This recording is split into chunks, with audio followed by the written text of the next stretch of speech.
우리 어제 아침에 안식일에 빌밭 사이로 예수님이 제자들과 함께 지나가실 때 배가 고파서 제자들이 밀을 끊어서 비벼 먹었어요.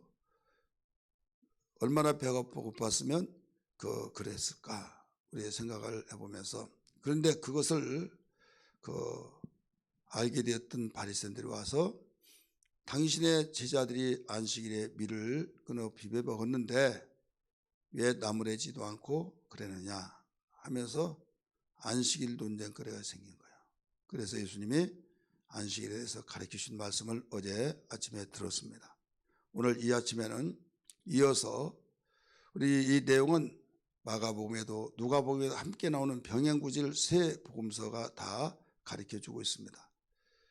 이 안식일에 이렇게 했다는 말이 나오지 않고 오늘 본문에는 안식일에 손 마른 병자가 나와서 그 병 고치는 것을 엿보려고 왔던 바리새인들이 있잖아요. 그래서 문자적으로 안식일에 병자가 왔다 이런 내용이 아니지만은 이 병행구절 누가 보면 또 다른 안식일에 이렇게 나와요. 또 다른 안식일에. 그래서 내용상을 보면 안식일에 병을 고치나 안 고치나, 이날도 이 안식일에 병 고친 것을 엿보면서 목적은 고발하고 그 궁극적인 목적은 죽이려고, 어떻게 해서 저자를 죽여야 된다. 안식일을 말했더니 요리조리 빠져나가면서 변명하는데 많은 사람이 손뼉치며 지지하는데 그들이 두려워서 못 죽이지만은 목적은 어떤 일이더라도 죽이는 것이 우리의 목표다 이거예요. 그래서 그냥 죽일 수는 없잖아요. 합리성이 있고 법으로 이러니 다 마땅히 죽어야만 된다고 하면서 고소를 하려면 증거자료를 입수해야 하잖아요. 그래서 안식일 날 모였던 그곳에 지금 엿보기 위해서 모였다. 누가 바리새인들이 그렇게 나오잖아요. 거기 다시 한번 봅니다. 10절 말씀, 한쪽 손 마른 사람이 있느니라 사람들이 예수를 뭐라고 그랬습니까? 고발하려 하여 물어 이르되, 이제 고발하기 위해서 질문을 합니다. 안식일에 병 고치는 것이 옳으니까 옳습니까? 물어본 거예요. 그래서 예수님이 말씀하시기를 그냥 즉답을 하지 않고 한 예를 들었어요. 뇌 중에 양이 그 안식일 날인데 웅덩이에 빠졌다. 빠져서 허브적거리면서 지금 죽어가고 있을 때 건지겠느냐 안 건지겠느냐 그랬어요. 자, 안식일에 쉬고 아무것도 하지 않는 일이 안식일을 지키는 것이다 이렇게 생각했던 그들에게 그런 말을 했어요. 그러니까 대답을 못한 거예요. 머뭇거린 거예요. 왜? 안식일에 병 고친가를 엿보고 고발하려고 왔는데 자기들이 양이 죽더라도 우리는 일하지 않습니다. 건져내지 않습니다. 말을 하려고 해야만 되는데 이게 양심이 찔리죠. 거기서 건져내거든요. 그러면서 사람이 양보다 더 얼마나 귀하지 않느냐 하면서 손 마른 사람에게 이리 오라고 하면서 손을 내밀라 했을 때 손이 펴지면서 모두 회복됐다 이런 말씀을 가르쳐 주셨어요. 그러면서 안식일에 병 고치는 것이 옳으냐고 말씀하신 것을 이제 해답을 가르쳐 줍니다. 선한 일을 행하는 것은 옳다 말씀하셨죠. 우리 12절 말씀 봅니다. 이 사람의 양보다 얼마나 더 귀하냐, 그러므로 안식일에 선을 행하는 것이 옳으니라 이렇게 말씀하셨죠. 그 말씀하시면서 13절에 여기에 회복된 병을 고쳐주신 장면이 나오죠. 그러면 여기에 반응이 어떤 반응이 나왔냐, 이 반응을 여러분 잘 알으셔야만 됩니다. 안식일에 병 고친 것, 어제 가운데서 안식일의 주인이 나다 하면서 옛날 구약의 사건을 인용하고 또 호세아가 예언했던 호세아 거기에 안식일을 폐하겠고, 그래서 결국은 너희가 자비를 알고 또 이 인내를 알아서 하나님이 번제보다 제사보다 더 나를 아는 것을 원치 않느냐, 이런 호세아 6장 6절을 통해서 안식일을 가르쳐 주시더니 거기에 인자는 안식일의 주인이다. 어제 그렇게 말했잖아요. 지금 분이 막 이렇게 올라오는 거예요. 그래서 어떤 일에 죽여야 된다. 저 자를 죽여야만 우리가 하나님 앞에 떳떳하지, 저런 자를 안식일을 다 말아먹고 안식일을 훼손해서는 이런 자를 놔둘 수는 없다. 그래서 정보를 입수하기 위해서 오늘 또 그 다른 안식일 날 병 고치는 것을 엿보기 위해서 왔다 이거죠. 그래서 치료하듯이, 기자가 치료하듯이 안식일에 병을 고친 것이 옳은 일입니까? 물어봤을 때 이미 설명했던 것처럼 그 내용을 말한 거잖아요. 그렇기 때문에 결론적으로 예수님은 안식일에 선한 일을 행하는 옳다. 근데 그 반응이 아 그렇구나 해서 야 그 말이 맞으니 우리 철수하자, 그게 아니었어요.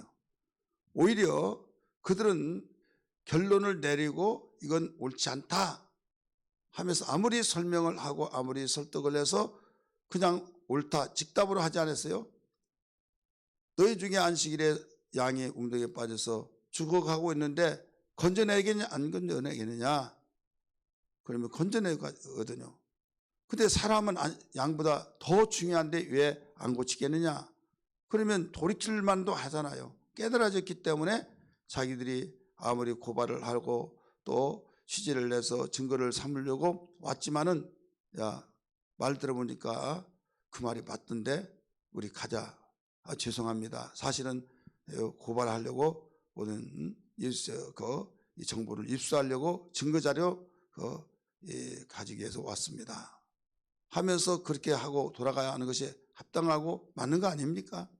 그런데 조금도 변화가 없이 여기에서 오히려 자기들이 처음에 온 목적을 마음을 더 가다듬고 어떻게 해서라도 또 옳다고 주장하지 않느냐. 이 자를 죽여야 된다. 이렇게 말한 거예요. 죽이기를 의논했다. 여기에 14절 말씀 같이 봅니다. 바리새인들이 나가서 어떻게 하여 예수를 죽일까 의논하거늘. 허점이 없다 이거죠. 허점이 없으면 포기한데 어떻게 해서라도 죽이기를 의논한다.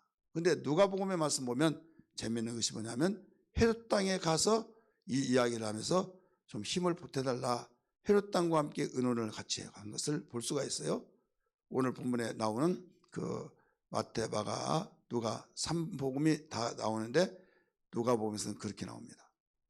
그러니까 우리는 여기에서 내가 목적을 놓고 말씀과 관계없이 목적을 관철시키기 위해서는 내 힘이 부족하면 다른 사람에 가서 다른 사람의 머리를 맞대고 더 좋은 방법으로 누가 뭐라고 하더라도 비판받지 않고 오히려 잘 죽었다 이렇게 옹호하면서 그 큰 소리 나지 않고 손뼉 쳐주면서 속 시원하다, 잘 끝났다 이런 말을 듣게끔 하기 위해서는 여기 헤롯 땅은 누굽니까? 당시에 헤롯이 왕이잖아요. 그 권력층에 있는 그들의 말들을 듣고 의논하고자 해서 더 죽이려고 강화를 시켰다 이거죠. 자, 오늘 우리는 이 말씀을 통해서 어떻게 적용시키면서 나갈 것인가. 자, 하나님 말씀을 들을 때 겸손한 자는요 듣고 찔림이 되면 회개하고 주님 나를 용서해 주옵소서. 내가 하는 일이 옳은 줄 알았는데 말씀을 듣고 보니 너무 부끄럽습니다. 죄송합니다. 죄를 지었습니다. 용서해 주옵소서. 이게 정상이잖아요. 그런데 그렇지 않냐고 이건 아닌데 이거 아니야. 결론을 내리고 바로 여기서 자기의 뜻을 이루어 나가려고 하는 이런 사람이 있다고 한다면 우리는 주님 앞에 바른 자세가 아니다 이거예요. 그래서 성경은 이 겸손한 자를 찾는다라고 말씀했어요. 겸손한 자 찾도다. 겸손한 자 찾도다.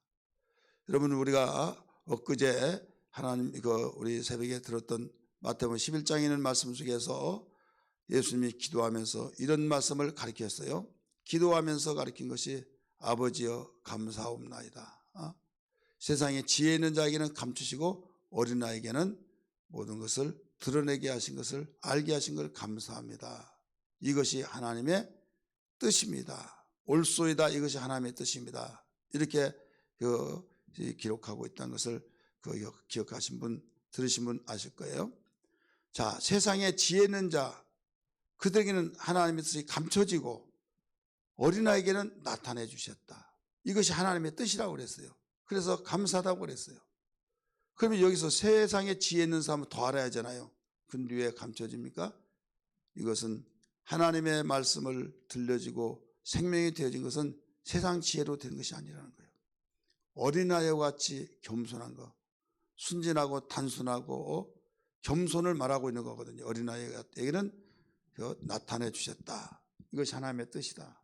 그러니까 하나님을 알아가고 하나님을 알고 깊고 넓고 그의 측량할 수 있는 것을 가면 갈수록 10번 들으면 10번 듣고 더 들으면 더 듣는 대로 계속 하나님의 은혜가 굴성에받아 더 달다고하는 다윗의 고백처럼 이와 같이 매 시간마다 은혜 받고 깨달아져서 정말 우리에게 은혜 충만, 은혜 강해서 삶을 살아가게 되는 것은 우리에게 어떤 세상의 지식으로 인해서 되어진 것이 아니다. 머리가 좋은 명석한 두뇌를 통해서 되어진 것이 아니다. 또 민첩한 그의 행동을 통해서 되어진 것도 아니고 오직 겸손, 어린아이 같은 겸손으로 이루어진다는 걸 일러주시고 있죠.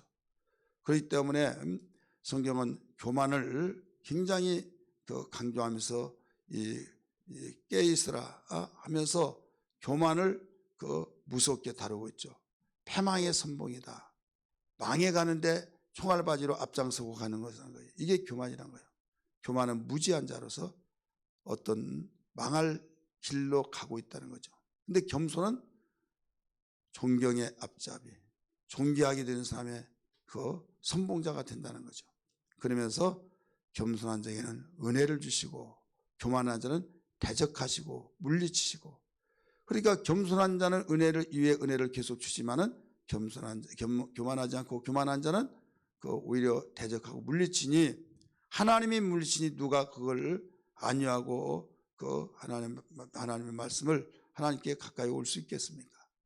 그래서 우리는 설교를 들을 때마다 항상 또 설교 들을 뿐만 아니라 듣기 전에 여러분 기도할 때 가장 먼저 1순위로 하나님 겸손한 심령밭이 되게 하여 주옵소서.